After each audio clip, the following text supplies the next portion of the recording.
Cheyenne Action Anthropology, an Archaeology of Mind. Hello, I'm Dr. Linda Davis Stevens. A people without history is a people without a future. University student comment, 1970s, United States, from an anthropology lecture class I taught on campus.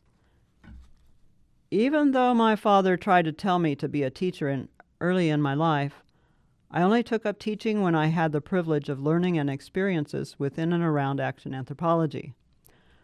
I'd put my own grandmother's bones in that glass exhibit case. If I knew it'd make money, said the Western Kansas Museum curator to me. Some visitors wouldn't be offended. I was. This was post-World War II, but pre-NAGPRA, when human skeletal remains, particularly Indian, sat displayed on museum shelving, with pioneer pots and trinkets, even on fireplace mantels, with wax candle dripping over the skulls. So they say in local folklore. My personal memories span 3 centuries with stories, songs, and nursery rhymes from all my relations. At my grandmother's house in the attic, there were windows on every side in all 4 directions. In daytime, I could see the storage along the floor against the walls. But I did not open cabinets or containers, just wonder and wander through while Grandma took her nap. Diaries, journals, and books pulled me into the dream time with her. Grandpa gave me a gift to read of relatives' accounts living along the river, reminiscences, that documented what was known among them about the Sand Creek Massacre of Cheyennes, hundreds of miles to the west. This I know by heart, mind, and soul to be still with us, to show utmost respect for those gone before us. Cheyenne Action Archaeology of People and Place. Cheyenne Action Archaeology is a collection of misnomers of people and places layered in a history of genocidal mystique, remembered by the dominant society as sustainable development. Multiple generations of surface surveys by local groups of amateur and professional groups have left official stories and folk narratives about the central high plains of interior North American grassland biome. Bones scattered across the sea of grasses, millennial markers of human occupations leaving collections for storytellers to reassemble into timelines and mental maps. Children, youth, and elders revisit massacre locations, kill sites, and bone beds, recalling adverse accounts from differing cultural worldviews. How we live and behave as mammals in this place connects memory and mind and patterns of emotional systems with disruptions, origins of emotional disorders. My life and learning follow a particular pattern of order, disorder, reorder. Hunted, slaughtered, and butchered, people let go. Guilt is a human emotion relative to cultural worldview. Land may mean a bundle of rights as exclusive property. Land can be a bundle of responsibilities as sustainable property. More than humanistic excavation and extraction, land connects me through relationships with others, human and otherwise. No water, no land, no grasses, no people. The vanishing. State water policy has administered quantity and quality of underground water, not to keep water abundant, but to use it up. Water is running out, in disregard for natural and human habitation. A hard case of political spirituality. What happened to the human remains of the massacre site at Sand Creek, Colorado? The severed skulls, kept locked in museum shelving back east, were allowed to be buried after NAGPRA legislation. The burial of the heads was not at the Colorado massacre site in Kiowa County, where the victim bodies went back to grass, but instead put in the ground at the federal Indian government agency in Oklahoma. This case in point exemplifies layers of players making decisions off emotions for monetary, political gain, and notoriety, disrupting the traditional ceremonial practices for reconciliation and peace for the dead. This case weighs heavily in the minds of descendants as an everyday mysticism. 2 days of deliberate attempts of extermination, November 29 and 30th, 1864, resonate with hearts and minds of current generations, justice denied over and over without redress. When I was in university studies, my anthropology teacher, Dr. Carl Schlesier, took me with him on weekends from the city to the countryside where he was doing action anthropology with the project's host population, Cheyenne Sissetas, American Indians, Native Americans. It was a 4-hour car travel by station wagon. We were there the day and back, over the seasons. When I advanced to graduate school, my teacher and the Cheyenne Arrowkeeper let me stay living with the people day by day, involved in Cheyenne projects important to them, and decided by them, then reported as a thesis for my degree in Master of Arts. This narration, these few stories, collections of papers, articles, and media are about my ongoing fieldwork experiences. On the nature of action anthropology, one of the basic tenets of action anthropology is to work oneself out of a job. This is the test of success. The action anthropologist works hard to make her training and experience useful but not indispensable. She is there to help people help themselves, basically a non-directive counselor. She is more of a facilitator for what the people themselves want. If they don't want it, then it probably won't happen. If they determine they want it, they must make it happen themselves. When a need exists, options and ideas are considered from a variety of sources. The decision to use an option or idea to meet a need depends on the people. They must internalize how to meet their need and experience how they do it themselves. This is the test of understanding. Becoming obsolete does not mean an end to commitment and responsibility. When the job at hand is accomplished to a point that the action anthropologist can step aside, she still remains accountable for the consequences of action. Knowing when to step aside is indispensable. Knowing when to practice selflessness is imperative. Through self-discipline and self-examination, she will intuit when her obligations have been met. Much of anthropology is becoming archaeology, a relic. Anthropology needs an ecosophical view, the wisdom of habitat. Ways exist to learn from people having the wisdom of habitat. Some things are gone already. Some plants and animals of the planet have faced irreversible destruction. Some things don't really go away, but transform through a change of setting. People who are ready for the final curtain to be drawn on this life drama have no right to call for it on us all. We have rights of survival as individuals and as cultures. Rights are granted by mutual participation in each other's lives and by reciprocity with the place we inhabit. The nature of action anthropology is to see ourselves as a benevolent part of the planet and to work with people to maintain this integrity. Action anthropology is about change and continuity. People in a cultural setting change with life cycles of birth, maturation, regeneration, and death. People as a culture are changing and also keeping an identity that makes them a people. Cheyenne action anthropology is a new element in an ancient and enduring cultural system. It was added upon recommendation by the traditional leaders. One of the reasons was to bring Cheyenne identity into the present as Sissetas, who would still endure as a people with cultural traditions over 3,000 years old. Action anthropology was a tool of resilience. Although a new element by name, action anthropology was introduced as a resistance to the dominant society.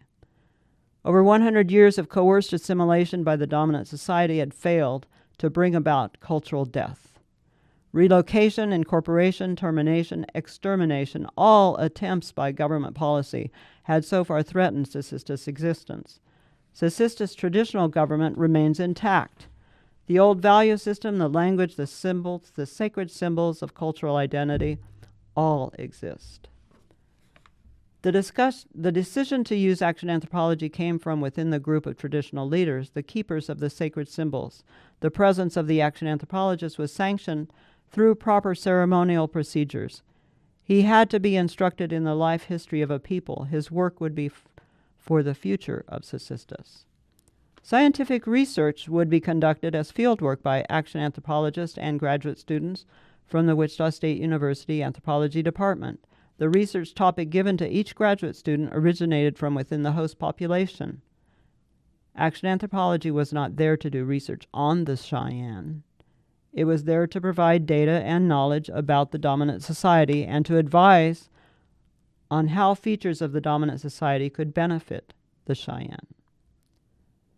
The focus of this scientific study of humans was not an exotic people whom anthropologists were famous for studying, but was on studying up. Researchers studied the postmodern world and the behavior and appearance of the people in the dominant society. The Cheyenne have been studying white people for a long time. The Cheyenne have developed a scientific body of knowledge with philosophies of law, medicine, and theology. They compare their observations of white people and other nations. Cheyenne watched as the waves of whites came over the sea of grass across the ocean of air. Their coming was expected as foretold in Cheyenne prophecies. Their leaving is expected as a result of their own self-destruction. Cheyenne action anthropology is the longest-running project of its kind. The success of its duration comes from a long-standing tradition. Researchers work as students of the host population. The work is grounded in the cultural identity. Cheyenne existence comes from their ancestral lands and is guided by Cheyenne laws. The Cheyenne way allows for change and the flexibility to adjust to divergence. This is Sicistas integrity. Through the years, I'm still applying it, knowledge and experience gained from fieldwork. Carl Slazer wrote extensively on the generations of people engaged in Cheyenne action anthropology. He motivated me to do student civic engagement. For over 2 generations, I've been an instructor at Colby Community College, teaching Spanish, geography, anthropology, criminal justice, and other courses with students from all over the world. The Great Plains Experience course, real or imagined, about the nature of the place, Central High Plains, lasted about 18 years. As a historical local tour class, we incorporated over 100 videotape recordings of people telling history on site, then archived the films at the County Museum. Those efforts at documentary film included historic preservation projects of buildings and landmarks. We mapped 10,000 square miles of 10,000 years of human habitation and occupation. Some places went back to grass. At some places, we could still sense the feel of the building. My mentor, anthropologist Dr. Dorothy Billings, had no biological offspring, but she had kinship. She was a kindred spirit with generations of people all around the world. Dottie was an inspiration for my principled living. Auntie Dottie fostered ideas for my anthropological fieldwork in documentary film productions. Filming was not allowed at Cheyenne ceremonial encampments.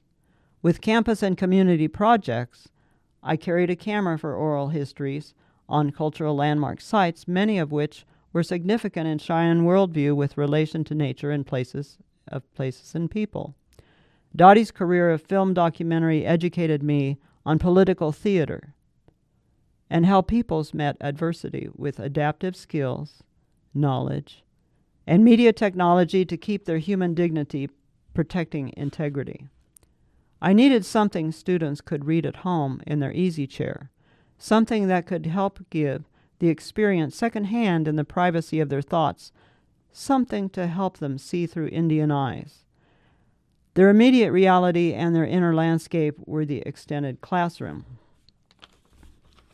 I used Wolves of Heaven as a textbook and developed worksheets of study guide questions that students would answer from reading the textbook, then discuss in class. It was advanced work, philosophical, cross-cultural, scholarly, that yielded best contact in a graduate seminar style of classroom. for there we were applying knowledge to the immediate reality and going into the landscape, field trips off campus. Out in the open, we viewed the horizon and the layers of the Cheyenne universe, Hestanov. More lately, face-to-face discussions on campus, looking outward, some students visualize mentally mind maps. Forays into the stratigraphy, layers of life and death within and around us, even from within the classroom, making connections to our immediate surroundings through time, space, being, and becoming in a societal belonging. Meeting cultural materium from beyond our millennium as matter of a cosmology. Autoethnography through digital storytelling has been most successful with current students to share their worldviews, perceptions, and perspectives in relation to how topics are presented in class for their consideration. 3-minute digital stories are published or saved for future class student viewing to give models of other people's experiences.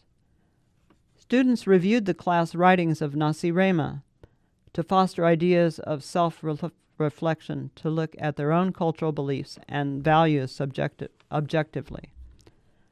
Action anthropology was the discipline most critical of human condition.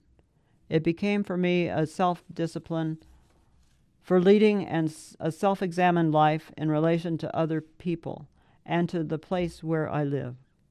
I am still becoming an action anthropologist. I've been one all along. The nature of action anthropology comes from being indigenous. The integrity of an action anthropologist is an essential sovereignty and self-determination. The action anthropologist shows commitment and responsibility to the host population. My work as an action anthropologist belongs to the people. My life belongs to the earth. The writing of the learning in place becomes a representation, a work of art in landscape painting that puts the viewer there secondhand. Only being there and becoming a participant while the revelation occurs is the presentation of the actual reality, the experience of potential, a sense of place. I asked Carl to suggest which publications or documents that I should post on the internet about action anthropology with Southern Cheyenne. He said, all you need is the Current Anthropology 1974 article and your master's thesis. Those are now out there in some alternative electronic forms. In my online course platforms, various iterations of ongoing accounts and vignettes express the invitation to students to participant observation and self-reflection for fieldwork.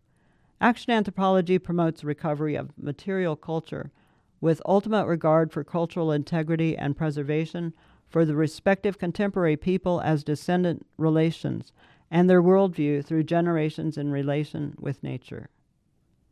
Sand Creek Massacre site search was revisited by several generations of archaeologists and historians. 160 years since the event, more accurate surveys have likely determined the location.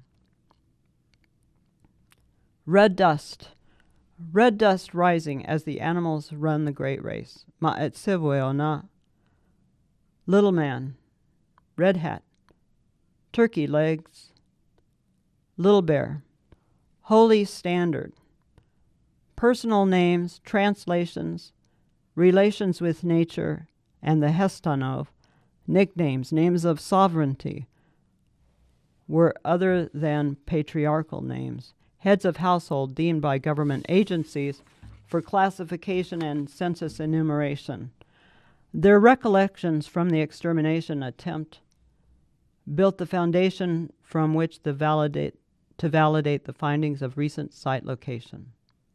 According to Cheyenne memory, Arapaho Left Hand and his bunch were not present at the Treaty of 1861 encampment along the Big Sandy Dry Creek, tributary of the Arkansas River, during the militant attack and slaughter.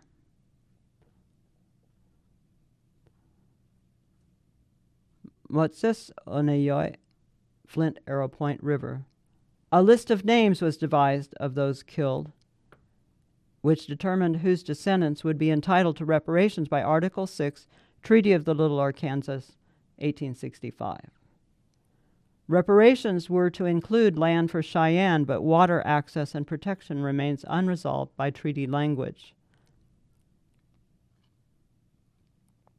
With a beginner's mind, Tsitsistas Nation, Sistan, has been studied for case law, international relations, and displacing indigenous jurisprudence. Tsitsistas' constitution, derived from the oratorical will of the people, is embodied on earth as the keeper of the Cheyenne sacred arrows. This man serves as a human element, keeping the sacred covenant with Maheo among Sistan. The sacred arrows' origin story began where the people are taught, Novabus, Sacred Mountain. As Cheyenne Action Anthropology was unfolding, Carl published his relations in 1974 about his Vision Quest experience with ceremonial leaders at Novabus. When Carl returned from fasting at Novabus, he told the arrow keeper of his vision of seeing many people standing around the mountain.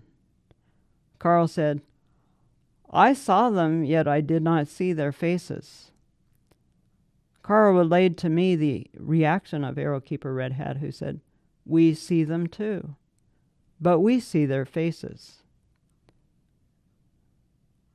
I am learning their faces' names.